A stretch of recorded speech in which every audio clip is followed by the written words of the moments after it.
So moving on from sensitive teeth, of course, the next thing that one can get is a proper toothache. Now, it starts typically with sensitivity, so sensitive to hot things, sensitive to cold things, and that's because the nerve in the middle of the tooth is starting to swell, and because it's sitting in the tooth, which is a concrete box, it can't swell anywhere. So we start to get pain and discomfort as a consequence of that.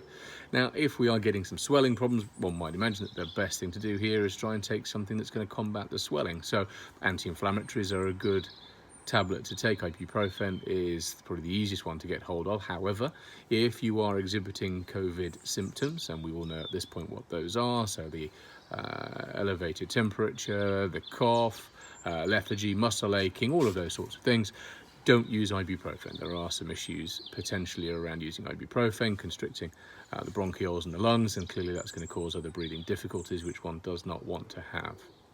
So if we're starting to get a toothache, and analgesics, so paracetamol, ibuprofen, diclofenac is another painkiller which is a good anti-inflammatory. If those are helping, wonderful, stick with those and seek advice. So get in touch with your dentist. During this period, all of the dentists throughout the United Kingdom are still able to offer advice, analgesics, and if necessary, antimicrobials, so antibiotics, antifungals, whatever it might be that's causing the problem.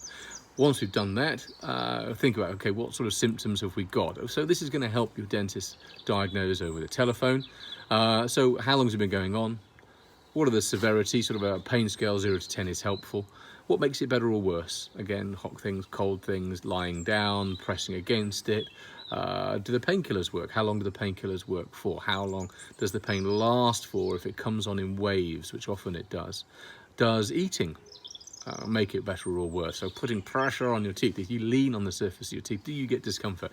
Sometimes if we're starting to develop an abscess or similar, some swelling around the ligament that the tooth sits in, when we put pressure downwards onto that, that squashing of an already swollen area can create more symptoms. Now, those symptoms typically, again, are the starts perhaps of that nerve dying off, or toward the end point where the nerve has died off, and we're starting now to perhaps develop a dental abscess there. Again, antimicrobials, antibiotics are going to help.